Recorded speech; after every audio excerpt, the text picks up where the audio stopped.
Jorge Joestar, Chapter 9. Cliff. The second I arrived home from Rome, I was arrested for Kentons' murder. Her father, Ben Motorized, had many friends in the Justice Department, and he had strong-armed them into ignoring juvenile laws and charging me as an adult at age 16 with first-degree murder. My mother and Penelope came to see me in jail. Penelope burst into tears the moment she laid eyes on me. "George, poor thing! I'll promise I'll get you out of here, George! Oh, George!" She was in such a state it rather rattled me. "But I'm fine, Penelope. Calm down. We can't have you losing control of your emotions now." I did not need a locked room clown showing up here. Both of them seemed rather surprised I wasn't more upset. "Eh?" Penelope said dubiously. "This doesn't bother you?" "I've grown up a lot, you know. I gotta keep it together." "Huh." My mother seemed equally concerned, but she said, "Well, I'm glad to hear it, George. Still, we'll do everything we can to get you home soon. Don't you worry." Don't worry about me. I'm actually pretty comfortable here." "You really do seem like you're okay." Still not quite believing it, Mother and Penelope went on their way, but on the way back to my solitary cell, they were keeping me separated from the adult criminals. It was all I could do to stop myself from skipping. The guards hated it when I did that, so I forced myself to walk. I suppose this was what they meant by happy feet. I wanted to get back to my cell, the tiny cell at the very back, where Lisa was. As we reached the cell, the guard went bzz and fell asleep on his feet. She'd paralysed the thought centres of his brain, and he fell back to his normal routine, doing only things he didn't have to think about. Put the suspect in the cell, turn the key, just like he did every day. His eyes saw Lisa and saw the state of our cell. We even had a fridge, but his mind failed to comprehend it. My mind remained unaffected because Lisa had given me socks that blocked the hamon she was sending rippling through the floor. They were made from special thread from the Smyrtopologian beetle, I think. Anyway, this weird bug's thread disperses hamon. "Welcome back, George." "Good to be back." "Mama Eleanor looked so worried at first. Thank goodness you were able to reassure her." "You were watching?" I thought I might have to say I was with you if she looked too upset." If Mother found out about this, she might very well say that jail was no place for a young lady and forbid her from staying." "But reassure her you did." Lisa chuckled. "So I didn't say anything. Mama Eleanor and Old Man Speedwagon will take care of things, and the Hamon warriors are helping too. I'm sure you'll be free in no time." I didn't really want to leave. With Lisa being nice enough to bring me food and snacks and clean the place and teaching me things, this place was paradise. I didn't have to go to school either, but I knew better than to tell her that. Since Lisa had been with me almost since the moment I was arrested, I'd escaped all anxiety and fear. I knew I could rely on her utterly and completely. Watching her walk right into the jail with all the guards going buzz, buzz, buzz, I completely forgot to be depressed. "I'll get you yelled at for using Hamon like this." She laughed. She was the best. She left at night, though. "It wouldn't be appropriate," she said. "I wouldn't do anything." So alone at night I thought about Kenton Motorized, the girl who got me to dream, like a fairy riding on the back of a bird, always smiling, prone to startling me with her sharp tongue, but she never once lied or hid her feelings. She was fun to be around. But now she was dead. On the morning of my 6th day in jail, Stephen came to see me.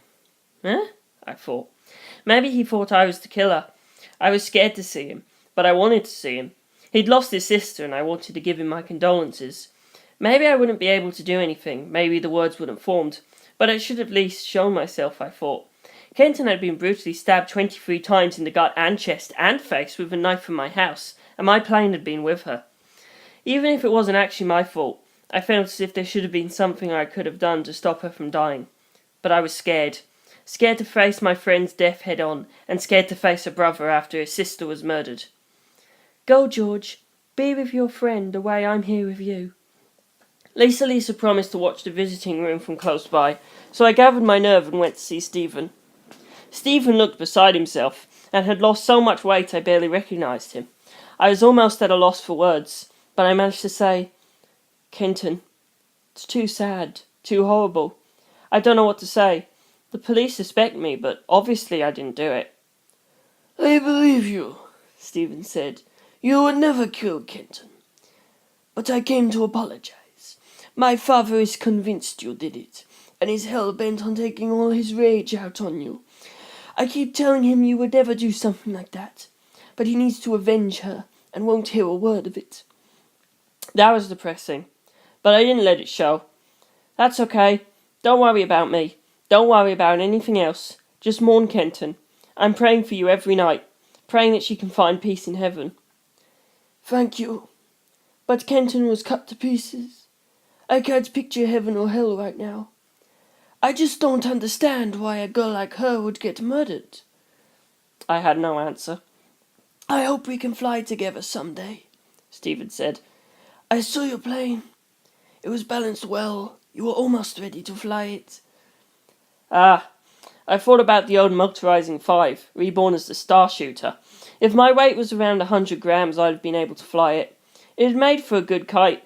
My plane hadn't just been left lying at the cliff where Kenton had been murdered. It had been tied to a rope and flown, with Kenton's body and a rock as anchors. There was a strong wind off the sea and heavy rainfall weighing the plane down, but it had flown high anyway. That was why they'd found Kenton's body so quickly. Stephen had seen the kite, and it led him to the horrible discovery of his sister's remains. I couldn't imagine how that must have felt. Doesn't seem like they're going to let me fly, I said.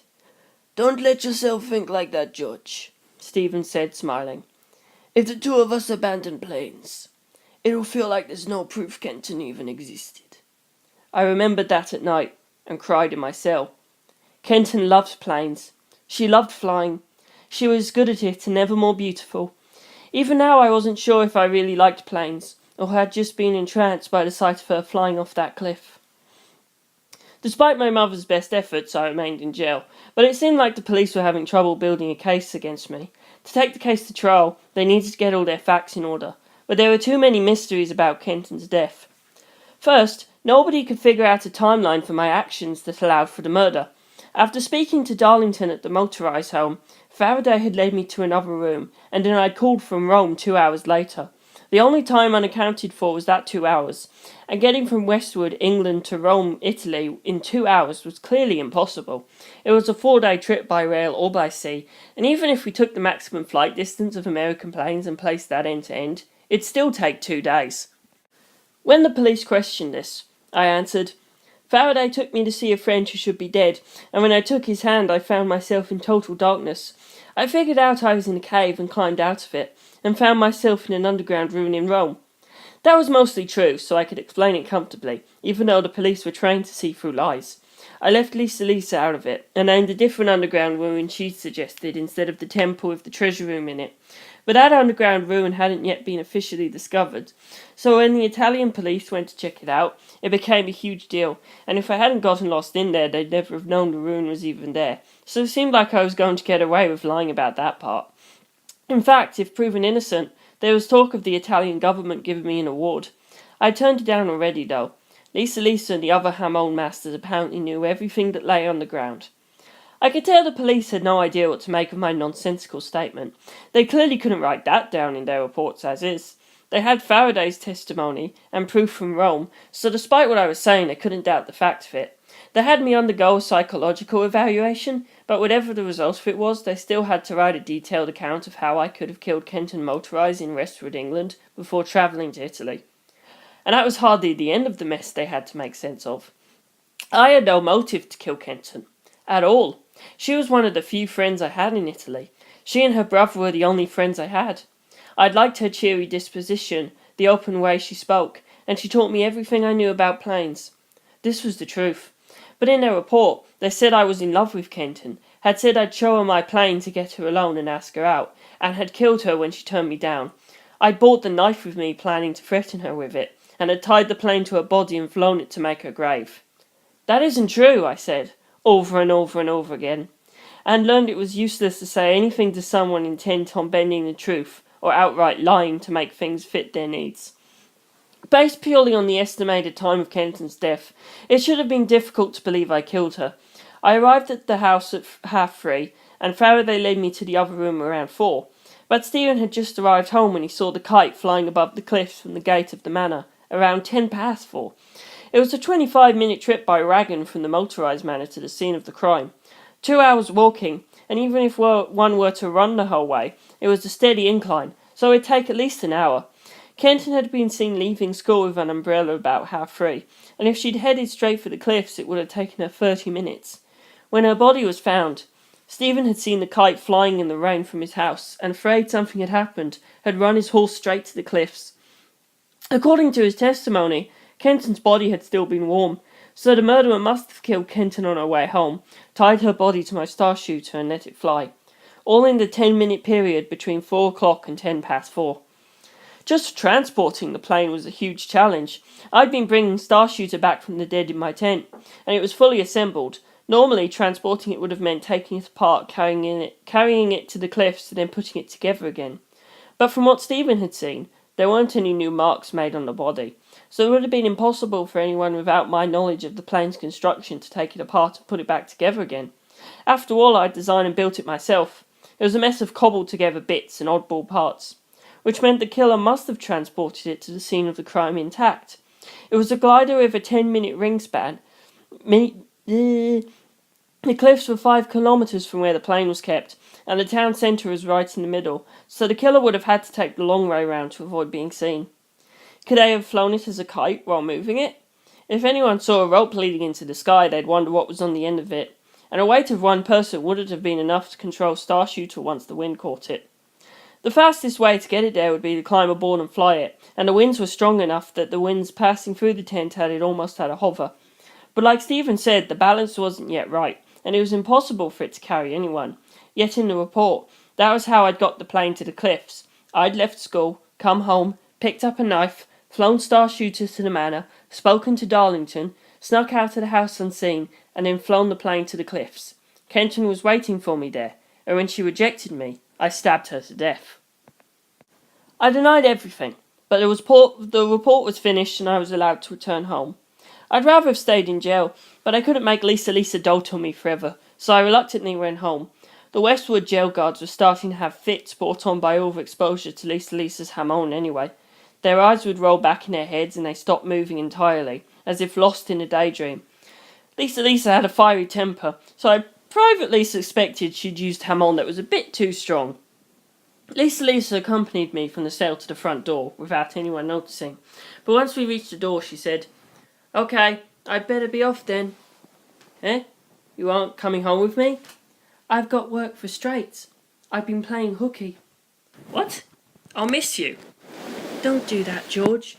You've got to find the strength within you. They're going to take you to trial. It's only going to get worse from here." "I knew that, but that's depressing." "Come on, George. Your friend was murdered and they think you did it. Depressing's hardly strong enough, is it?" "Good point."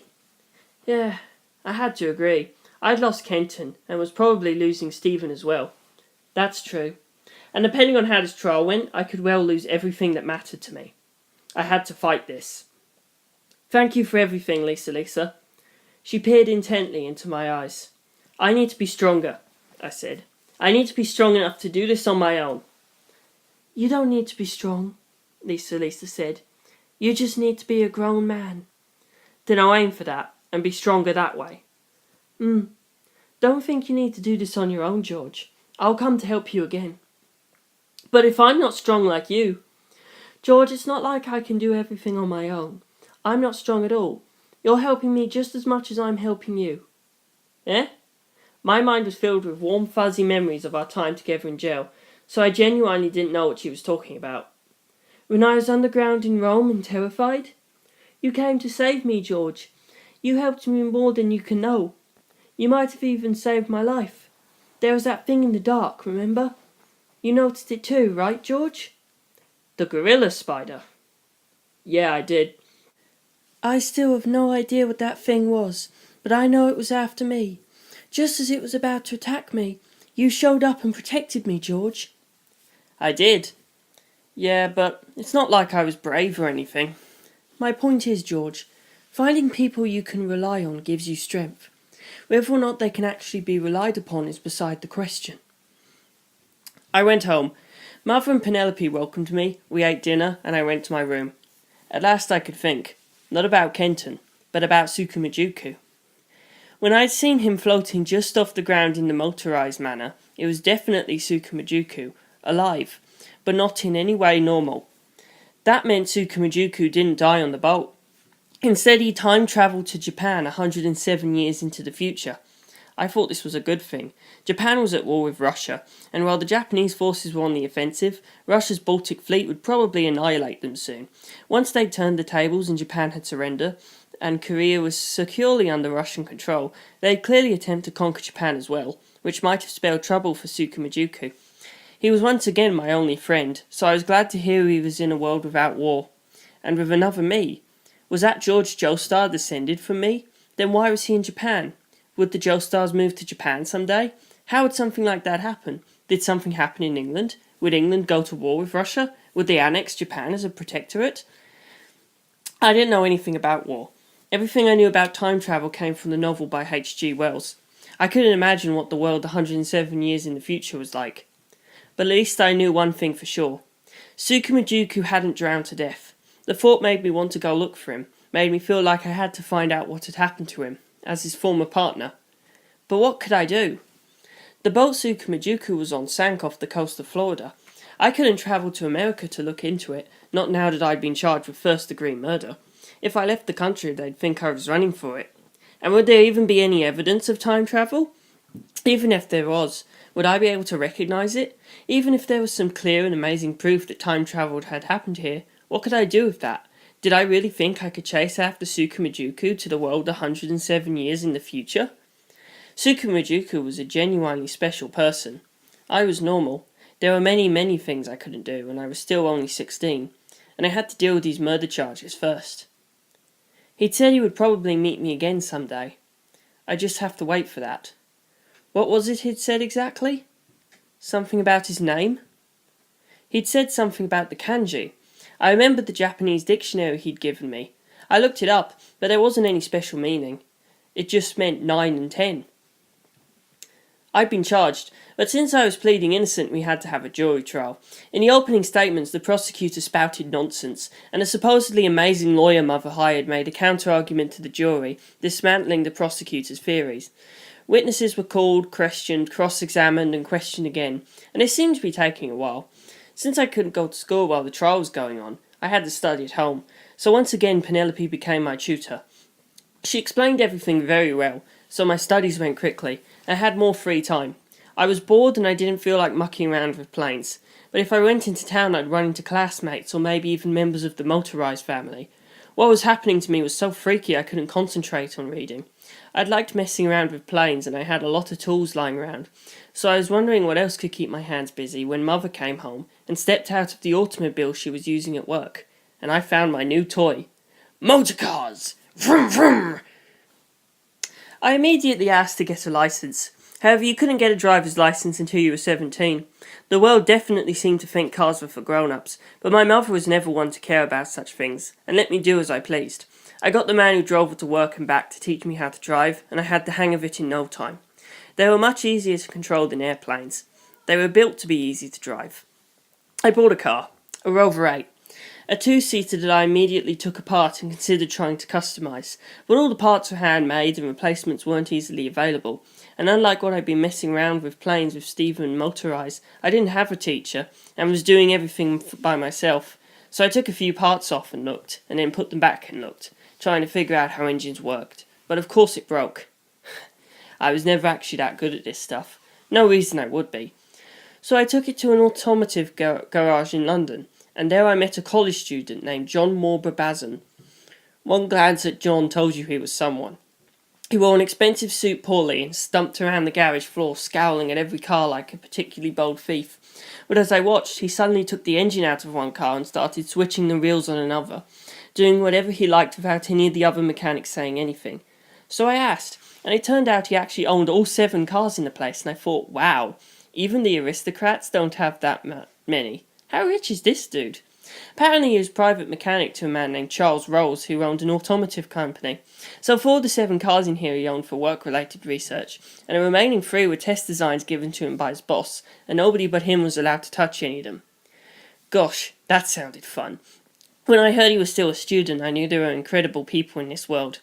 I stood watching him poke at this and that, walking from car to car as the whim or idea struck him, taking pieces out, changing them, taking things apart, putting them back together. I was having so much fun watching him, I forgot my original plan to learn something about how cars actually work, and just watched in sheer admiration of his handiwork. A shockwave was running slowly through me. It seemed to my core much like my first meeting with Kenton Motorized. But not just that. It also reminded me of when I first met Tsukumajuku, and I was beginning to get the hazy idea I was on the verge of another life change. So when John noticed me and spoke, I just thought it was happening again. And then he yelled, "Quit staring at my ass, motherfucker!" Eh? What did he just say? I wasn't fucking looking. Who the fuck is this brat? Who you calling brat? You're just sponging off your rich friend. I earned that shit with my own 2 hands. I bet your parents just bought you that car, didn't they? Shitbird. Clang. He'd thrown a wrench at my Rover 8, so I totally lost it. What the fuck are you doing? I yelled, and considered fucking up his cars. But it seemed like a waste, so I didn't, and instead shoved John out of the way and opened up the Rover 8's engine and started fixing the broken part, and was so mad I could see how to fix the part I couldn't figure out how to fix early. So I fixed it myself and then banged the dent John's wrench had made out from the inside until you couldn't tell it had ever been there. Jumped into the driver's seat, looked over at John, who was staring at me with his mouth opened, and yelled, "I'm gonna run you over, so stand still." Bang!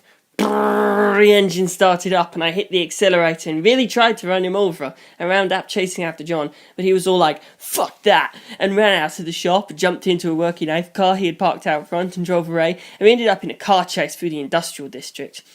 But it wasn't a contest at all. John's car was twice as fast as mine. It just went shoop shoop away from me and ran circles around me, and he shouted insults as my eyes filled with tears. Lots of childish shit, like sticking his tongue out in na na na na na boo boo, and I got even more pissed off, but I couldn't catch him. John laughed his ass off. "Let's play tag all through London," he yelled, and in a corner of my mind I thought, shit, if I get arrested he'll fuck up the trial, but I couldn't stop myself. "Fuck you! Just die!" And we shot out of the factory, startling horses and pedestrians, and I followed as he dodged everything perfectly and was impressed despite myself. By the time the mounted police started chasing us, I was laughing, even though it'd be really bad if they caught me. I was having fun. I'd been bullied my whole life and had never been much of a fighter, and while I'd let it bottle up inside me until I exploded and took a swing at someone a few times, John had pulled the rage out of me so easily the curses just spilled off my tongue. It felt amazing. Liberating. To think I could talk like this, that I could trade blows instead of snapping. Later, John and I went back to the garage, and the road mechanic shook their head at us, but soon we were all laughing and John and I were friends. It wasn't the way I'd imagined, but my life had indeed changed again. John was a member of the Royal Automobile Club, and its star. To me, he was a magician. I mean, everything he turned his hands to not only got fixed, it worked better than it had before. If he sat in the driver's seat, that car would run and turn like never before. If he drove off in it and came back, when he stepped out of it, the entire vehicle would look polished to a new level of beauty. When he raced, he was less interested in winning than in enjoying himself to the fullest. The results were too inconsistent for gamblers, but as a spectator his performance was full of gasp-inspiring moves and previously unheard-of strategic manoeuvres. The other drivers considered him one of the best. As the only one of his friends younger than him, John quite liked me, but that often got me in trouble. John was very good at making fun of people, and every time I saw him he'd come after me so tenaciously I'd wind up fighting back tears. But I put up with it, and kept chasing after him, and my own race results gradually improved, and people started to notice me. But the more people knew me, the more they knew about him. Most people avoided me after finding out I was on trial for murder. "Who cares if you killed her or not?" John said. No, it matters," I said, but I knew what he meant. The truth didn't change our relationship. I was almost touched by this, but then he added, "Besides, if war starts, most men will wind up killers, but we'll go on living as if that's normal." What was he talking about? "Then just don't go to war," I said. John laughed. "You're a fool, George. The next war's going to be way bigger than ever before. Battlefields, soldiers and weapons." I didn't know what he meant, but he was right. I'd never really had a knack for politics or international intrigue. When Japan utterly destroyed the Baltic Fleet, sinking down near every ship in it and emerging victorious over Russia, I thought, Damn Japan.